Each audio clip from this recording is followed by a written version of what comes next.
BCB কবে থেকে এতটা প্রফেশনাল হইলো ভাই? আই এম তো পুরাই অবাক। বিসিবি প্রফেশনালিজম দেখে আমি পুরা স্পিকার হয়ে গেছি। একজন কোচ মাহবুব আলী জাকি, উনি হার্ট অ্যাটাক করলেন ম্যাচ শুরুর আগে। হসপিটালে নেওয়ার পথে তিনি মারা যান। হসপিটালে নেওয়ার পর ডাক্তার সেটা নিশ্চিত করেন। তো যার হাত ধরে তাসকিন, মোস্তাফিজ, তারপর এই হাসান মাহমুদরা উঠে এসেছেন, শরীফুল ইসলামরা উঠে এসেছেন।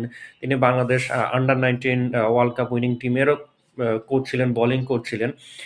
এমন একজন মানুষ হার্ট অ্যাটাক করে মারা গেলেন। তার জানাজা সিলেট এই ক্রিকেট স্টেডিয়ামই হলো। কিছুক্ষণ পরে সেখানে ম্যাচ হলো, উইকেট পড়লো, ৪ ছক্কা হলো, সেলিব্রেট হলো। জিনিসটা ঠিক আমি না নিতে পারি নাই। যদিও বিপিএল নিয়ে এতটাও সিরিয়াস নয়, কারণ বিপিএল এর খেলার মান, এই খেলা শুরু হওয়ার আগে নাটকীয়তা সবকিছু মিলিয়ে।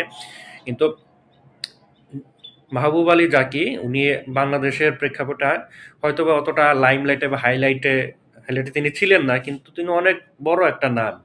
তেমন একজন মানুষ দুনিয়া থেকে চলে গেলেন খেলার মাঠ থেকে। তার সম্মানার্থে থেকে কি বিপিএলটা কালকে অফ রাখা যেত না? এই তো আজকেই তো খেলা নেই। আজকে বিপিএল এর খেলা নেই তো ম্যাচগুলো পোস্টপোন করে কি আজকে ম্যাচ করা যেত না? এটাই বললাম যে বিসিবির জন্য ফরজ অনেক কাজ আছে, ওইসব ক্ষেত্রে আমরা কোনো অগ্রগতি দেখি না। কোনো আহ, আহ, তাদের একটা তদন্ত হইলো কোনো কিছু নিয়ে, সে তদন্ত রিপোর্টও আমরা দেখি না। বছরের পর বছর যায়, মাসের পর মাস যায়, তার কোনো আপডেট আমরা পাই না। কিন্তু বিসিবি এমন একটা জায়গায় প্রফেশনালিজম দেখাইলো, মানে আমার পুরো স্পিকার বানাই দিছে। কি বলবো, কিছু বলার নাই, খুব দেখাইলো। Show must be go on, ঠিক আছে।